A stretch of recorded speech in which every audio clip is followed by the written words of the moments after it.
اب میں آپ کے سامنے دو اہل تشیع معروف سوشل میڈیا پہ لکھنے والوں کا حوالہ دیتا ہوں کہ انہوں نے اس کو کیسے لیا۔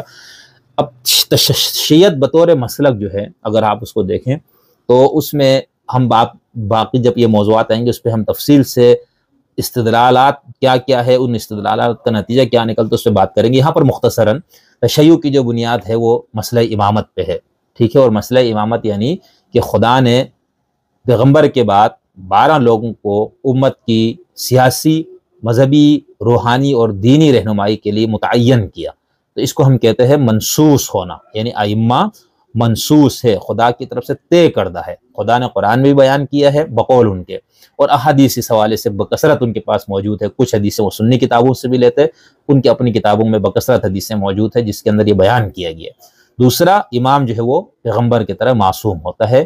پیغمبر اور امام میں جو بنیادی فرق ہے وہ وحی کا ہے، یعنی پیغمبر پر وحی آتی ہے اور ائمہ کرام پر وحی نہیں آتی، یہ بنیادی فرق ہے۔ باقی نبی اور امام میں کوئی فرق نہیں۔ اب یہ اس کو اصول دین کہا جاتا ہے۔ اب اس پہ ہمارے ہاں جدید جو مراجی ہے وہ یہ کہتے ہیں کہ نہیں، یہ اصول مذہب ہم اس کو کہیں گے، یہ اس پہ ہم بات کریں گے، یہ بہت دلچسپ چیز ہے، اور اس سے بہت بڑا فرق واقع ہو جاتا ہے۔ جب آپ ایک اصول کو اپنے مسلک کے اس کو اصول دین کے طور پر پیش کرتے ہیں تو اس کے نتائج کچھ اور نکلتے ہیں، جب آپ اس کو اصول مسلک کے طور پر پیش کرتے ہیں تو اس کے نتائج کچھ اور نکلتے ہیں، لیکن لکھا یہی جاتا ہے اصول دین، ٹھیک ہے۔ اصول دین کا مطلب یہ ہوتا ہے کہ اگر آپ نے اس اصولوں میں سے کسی اصل کا انکار کر دیا تو پھر آپ دائرہ اسلام سے خارج ہو جاتے ہیں۔ جب آپ اصول دین کہتے ہیں، مثال کے طور پر خدا کی وحدانیت کو ماننا اصول دین ہے، توحید، اسی طرح آخرت کو ماننا اصول دین ہے، نبوت اور رسالت کو ماننا اصول دین ہے، تو اگر آپ نے ان میں سے کسی ایک کا انکار کیا تو پھر آپ مسلمان نہیں رہتے۔ تو لیکن اس پہ ہم بات کریں گے بعد میں جب یہ موضوع آئے گا۔ یہاں پر میں صرف یہ کہہ رہا ہوں کہ تشیع شیعہ ہونے کے ناطے باقیوں سے متعلق آپ کا موقف اور آپ کا نقطہ نظر یہ ہے اور یہ ہونا چاہیے۔ اب جن مراجع نے اس کو ہٹ کر یہ کہا کہ نہیں، امامت اصول مسلک میں سے ہے، اس لیے اگر کوئی بندہ شیعہ تصور امامت کو نہیں مانتا تو وہ مسلمان ہے، اس کی تکفیر نہیں ہوگی، حالانکہ فقہ امامیہ کے اندر اپنے علاوہ باقیوں کی تکفیر سے متعلق بہت کچھ موجود ہے، اس پہ ہم بات کریں گے۔ اس وقت جو معروف مراجع ہے خمینی صاحب اور اس کے بعد ان کے بعد خامنائی، سستانی، شیرازی صاحب، اس طرح کے ناصر مکارم صاحب کی میں بات کر رہا ہوں، اور اس قسم کے جو مراجع وہ اس کو نہیں مانتے، ان کی تکفیر نہیں کرتے سنیوں کی، لیکن متقدمین کے ہاں باقاعدہ تکفیر کا ایک پورا پہلو موجود ہے، اور اس وقت اخباریوں کے ہاں بھی یہ موقف موجود ہے۔ جو شیرازی مکتب ہے ہمارے پاس، یعنی جس کو ہم تیار شیرازی کہتے ہیں، ان کے ہاں، ٹھیک ہے۔ اس کے علاوہ بہت سے مراجع اس وقت بھی دنیا میں موجود ہے جو ان روایات، ان فتاوا کی روشنی میں اور امامت کو اصول دین سے لینے کی روشنی میں وہ اپنے علاوہ دوسروں کی تکفیر کرتے ہیں۔ تو یہاں پر مفتی محمد امجد صاحب کی تحریر میں پیش کرتا ہوں، انہوں نے اس اشتہار، اس پیپر اور اس پورے شور و غوغا میں انہوں نے جو اس پہ تحریر لکھی، ان کا کہنا ہے محاضرہ رد مودودیت دارالعلوم دیوبند انڈیا، بر صغیر کی مشہور علمی درسگاہ دارالعلوم دیوبند حسب سابق فرقہ پرستی کے فروغ میں پیش ہے۔ یہ سب پہ میں ایک مجموعی تبصرہ کروں گا آگے جا کے، فرقہ پرستی، تعصب، یہ جو سب بات کی جاتی ہے۔ مجھے اسی دارالعلوم سے وابستہ ایک ساتھی نے محاضرات رد شیعت بھیجے، جن کو مکمل پڑھنے کے بعد اس نتیجے پر پہنچا کہ محاضر موصوف، یعنی جو لیکچر دینے والا ہے، جنہوں نے کتاب لکھی، شیعت کی ابجد سے بھی بے خبر تھے۔ یہ مفتی صاحب نے یہاں پر مبالغے سے کام لیا۔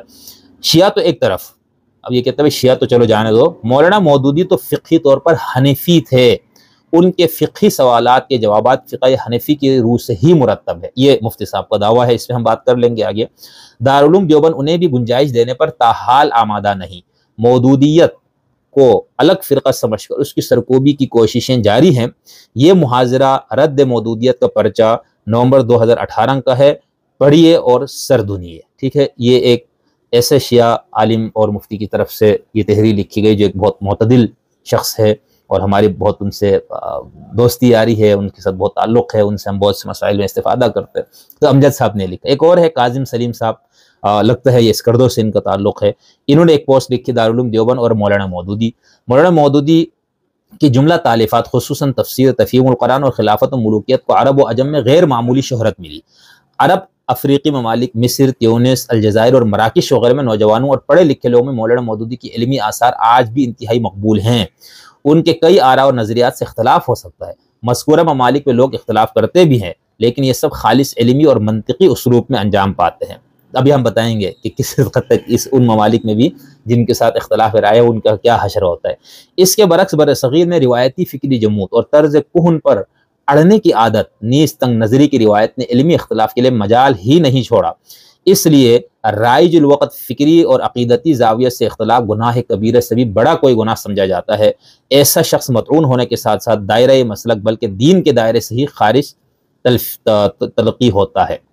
مودودی صاحب کی تفسیر، اس کا انہوں نے پھر تھوڑا سا تبصرہ کیا ہے اور اینڈ میں انہوں نے یہ لکھا ہے کہ مولانا مودودی صاحب نے باصطلاح سلف صالحین کے اس منہج سے بغاوت کر کے، یعنی ان کی جو خلافت ملوکیت کی طرف اشارہ کیا، بغاوت کر کے تاریخ کو اس کی اصل شکل میں پیش کرنے کی کوشش کی۔ ایک دوست کے بقول مودودی پر اعتراض یہ نہیں کہ کیوں غلط بیانی کی، بلکہ اعتراض یہ ہے اسلام کی وسیع تر مفاد میں غلط بیانی سے کیوں کام نہیں لیا، اور کیا پورا سچ بولنا ضروری تھا۔ ٹھیک ہے، یہ ان کی تحریر ہے۔ پھر انہوں نے لکھا کہ تاریخی درسگاہ دارالعلوم دیوبند کے زیر نظر اشتہار اسی سوچ کا آئینہ دار ہے۔ اچھا، اب یہاں پر یہ دو پہلے تشیع کے لکھاریوں کا موقف یا ان کی تحریر میں نے اس لیے پیش کی بتانے کے لیے کہ اس سے ایسا تاثر بڑھتا ہے، ایک تو یہ کہ یہ جو روایت ہے تکفیر، تضلیل، تفسیق، علمی اختلاف پر دوسرے کو دائرہ مذہب سے، دائرہ مسلک سے خارج کرنا، اس کے اوپر فتاوے لگانا، یہ صرف بر صغیر کی روایت ہے، باقی دنیا میں نہیں۔